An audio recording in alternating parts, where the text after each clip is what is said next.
Hello, hello. It is Monday. I know I'm late, but I'm here. I want to be consistent. So I will do this. And if you catch the replay, just put replay in the chat. And I will still give it a 3-minute grace period because I know some people get the notification. Apologize for not being on at 10. No, I'm supposed to be on at 12:30. But you know what? I'll be traveling for the next... Hey, Rashonda, thank you for tuning in. I'll be traveling for the next 2 weeks internationally, so I will be on every Monday. Not sure what time it's going to be, but I will be on next week, Monday. I think I'll be in New York then, and then the following Monday, I will be in Singapore. So I will still be here. I want to be consistent. We talked about consistency last week, so I do want to continue to be consistent. Today, I ran into some hiccups, was hanging out with one of my spiritual daughters. Time got away from me. I had to take my phone to the shop because the battery kept on dying. So I had to get a new battery in, and they had my phone. So thank you for joining. I am going to get started. I'm going to do my intro and all of that stuff. So when you watch the replay, you'll know everything that's going on. So if you all don't know me and this is your first time seeing me, I am Teresa McCurry, also known as Super T, and I am the CIO, Chief Inspirational Officer of Super T Inspires, and I'm also the co-founder of McCurry Ministries International, where my husband and I are prophetic strategists for ministry, marketplace, and marriage. And I come on here every Monday at some time. Normally, let's see if it's going to be here. Hopefully you guys can see me. Somebody said it's frozen. It looked like it's still good on my end, so I'm going to just keep on talking. All right. So I am here every Monday to give you strategies for your business, for your marketplace, and for your nonprofits. And today our topic is faithfulness in small things. And we're coming from Luke 16:10. Faithfulness in small things. Hey, sweetie, thank you for tuning in. And we're coming from Luke 16:10, and that reads, focus on stewardship. So Luke 16:10, I had it written down somewhere.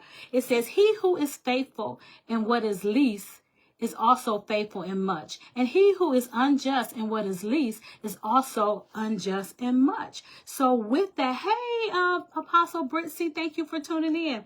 So today we're talking about stewardship and being faithful with what God has placed in your hand. So when God placed things in your hand, there's an expectation that you will steward the things that God has placed in your hands well. Hopefully I'm not freezing. It's saying that I got a slow connection, but I'm going to keep on going. So glad you guys are there. Okay, so when God places things in our hands, I think we need to have the mindset that it's not ours, right? So if I have the mindset of anything that God has placed in my hands is really not mine, it's his. And he's given it to me to steward over. So if God has given me something to steward over, what I want to do, I want to steward it well. So when God placed, whether it's a business, whether it's a ministry, whether it's a nonprofit, whether it's other people for you to steward them well. So if he's entrusted you with these souls, if he's entrusted you with this organization, if he's entrusted you with this business, the expectation is that you should steward them well. So I'm going to give you 3 points about how to be a good steward over the small things so that you can get increase as you begin to grow. So first thing we want to do is audit our current resources.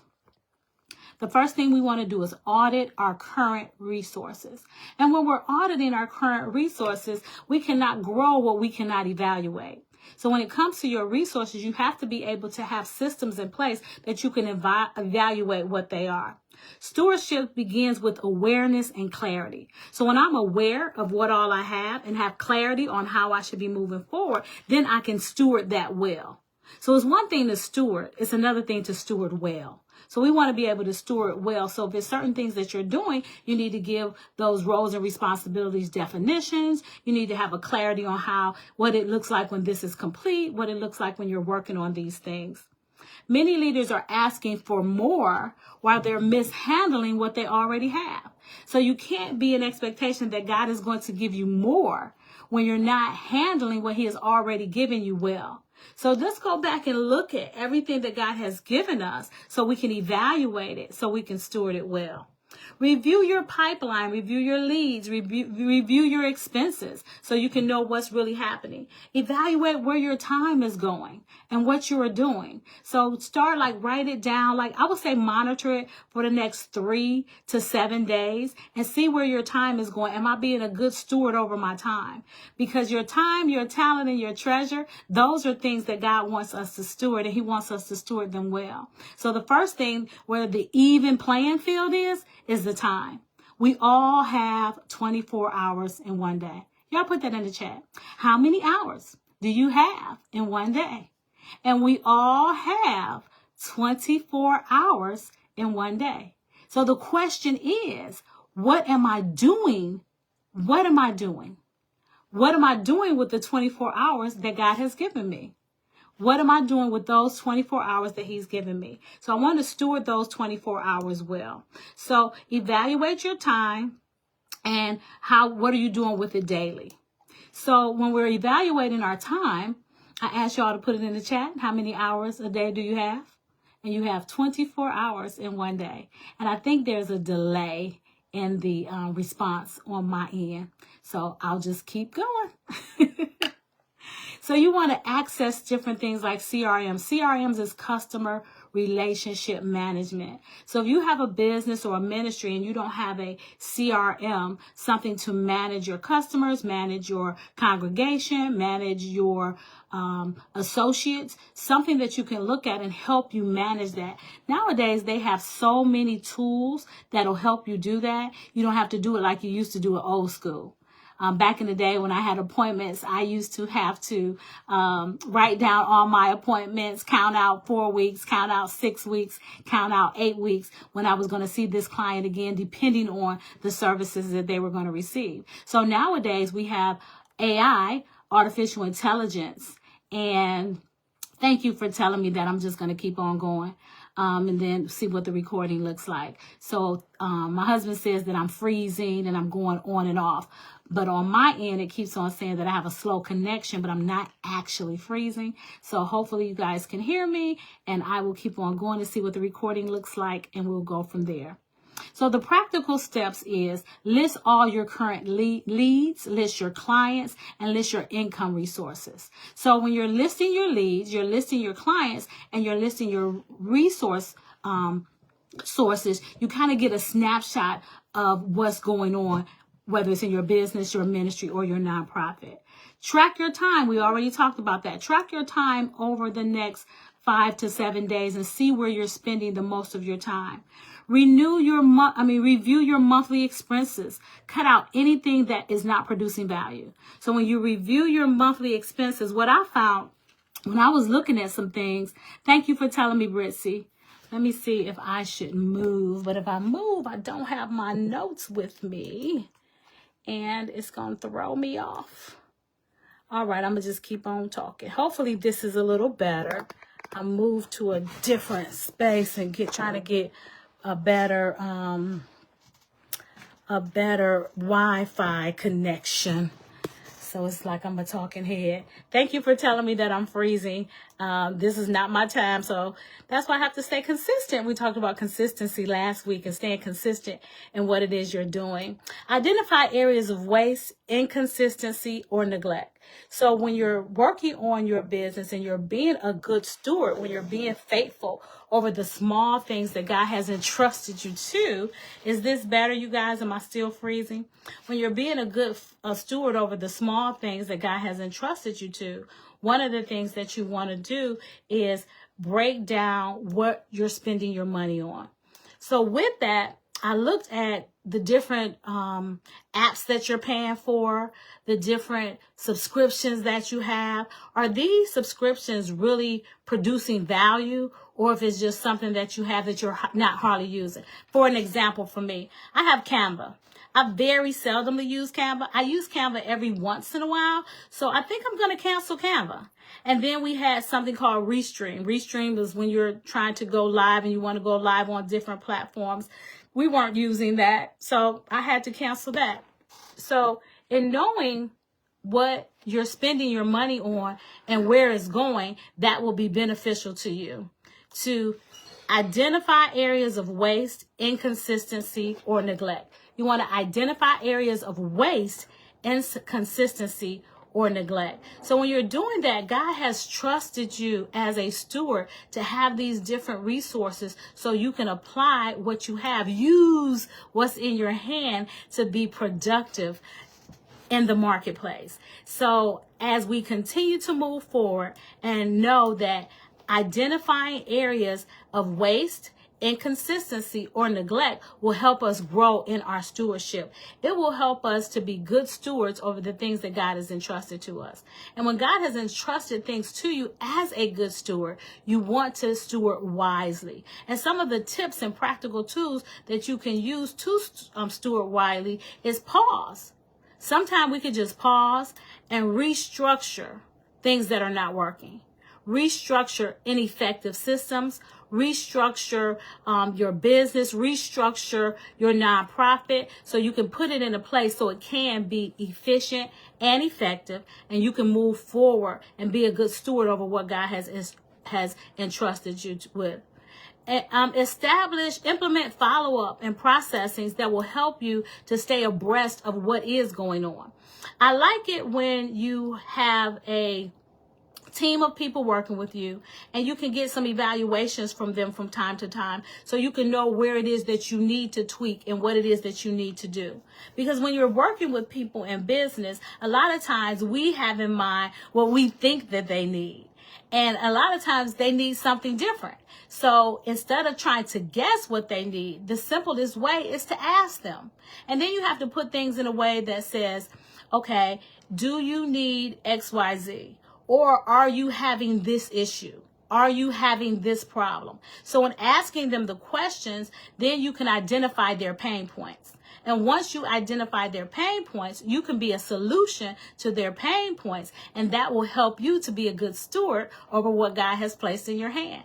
So with that being said, it's the last point that I want to make about being a faithful steward over the small things. I think that it's important for us to establish daily and weekly stewardship habits. I know I've talked about establishing these habits in other broadcasts, but it's so important. And when you establish them, they speak to different things in your life. So in establishing daily and weekly stewardship habits, that helps you to not be a good steward occasionally. It helps you to create a discipline so you can be a good steward always. So we don't want to be hitting and missing and being a good steward. We want to create a discipline where we can be a good steward. And your habits determine your consistency. So in your habits, you want to be consistent in the things that God has given you to do. Consistency produces results. I want to say we talked about that last week, how being consistent will help you to produce results. Like here, I'm going to show up every Monday, ideally at 12:30, but I'm going to show up at sometime on Monday. And ideally for 30 minutes, but today you're probably going to get 15 because the computer keeps freezing and I don't want to keep talking and you guys are not here and you guys are not listening. So I will circle back and you can ask me any questions, DM me, and I'll be more than happy to answer those questions. But yeah, establish weekly and daily habits. So some of the practical tools that you can do, you can block off time on your computer, block off time on your calendar. And when you're blocking off that time, that is when you want to do producing activities. During this time to this time, I want to do producing activities. But even a tip with that, when you block off time on your calendar, for me personally, I don't want to have a certain time. I don't want to do it from 2 to 4. I just want to say 2 hours this day, I'm going to do this. And whatever 2 hours I feel led, or whatever 2 hours I have the most energy, or whatever 2 hours I'm inspired, I want to do it. And when I do it, I want to do it for 2 hours. So even like with people in ministry. So when you're in ministry, if you know, when you're ready to write a sermon, if the Holy Spirit is not speaking, you're having if you're writing a book, they call it writer's block. So when you're ready to get your sermon together, I call it ministry block. So if I'm having a ministry block and I'm sitting there and I've got these 2 hours blocked off and God is not speaking, I might as well take that time and do something else because God is not speaking. And then whenever God is speaking, then I want to avail myself and to have those 2 hours to do that. Am I making sense? So hopefully those are some tips that will help you to block off time. Set aside weekly KPIs, key performance indicators. So you'll know what are the things that are the key performances in your ministry, in your business, and in your marketplace. And once you identify those key performances, you want to give more time and more energy to those things. Maintain consistent follow through. I think that's one of the places that we fall to the wayside. We have the structure, we do the things, but then when it comes to the follow through, sometimes we drop the ball. So put together a system that will also help you to follow through in what it is that you're doing. So that's been about 15 minutes here today. So in closing, I want to give you some points. So in closing, I want you to understand that increase does not come from desire. It comes from stewardship. I'm going to say that again. Increase does not come from desire. Increase comes from stewardship. So we must be a good steward over whatever God has entrusted to us. And if you manage small things well, you position yourself for more. If I can manage these small things, if I can be faithful over the small things, then God sees me being faithful over the small things. He knows that he can trust me with more. I think about my husband and I. Last weekend, we had a Founders Day weekend, and we founded New Beginnings Ministries 16 years ago. We founded New Beginnings Fellowship International 6 years ago, 2020, right in the midst of COVID. And when we founded New Beginnings Ministries, it was 5 people, myself, my husband, our daughter, our son, and we had 1 member join. Her name is Angie, and she's still with the ministry to this day. So we founded New Beginnings Ministries with 5 people, and we founded it with excellence. We wanted to do the right things. We wanted to listen and have our ear towards heaven and do what God was telling us to do. And in the midst of that, God gave increase. So we didn't do any tricks, any gimmicks, no slick stuff. We just preached the unadulterated word of God, and people's lives was being changed. They were receiving a new beginning, and they grew. And that's how our ministry grew. So on that point, know that if you manage small things well, you position yourself for more. And then the last point I want to make, faithfulness is not what you have today. Faithfulness in what you have today determines what you will receive tomorrow. Faithfulness in what you have today determines what you receive tomorrow. And if you're looking to receive something, you want to receive it with a glad heart. You don't want to be complaining about it all the time. If you're complaining about your customers, if you're complaining about your congregation, if you're complaining about the people that you serve, is that being a good steward? You want to be able to be faithful. You want to be able to do it with gladness. You want to be able to be excited that God has allowed you to steward this situation, these people, or this business.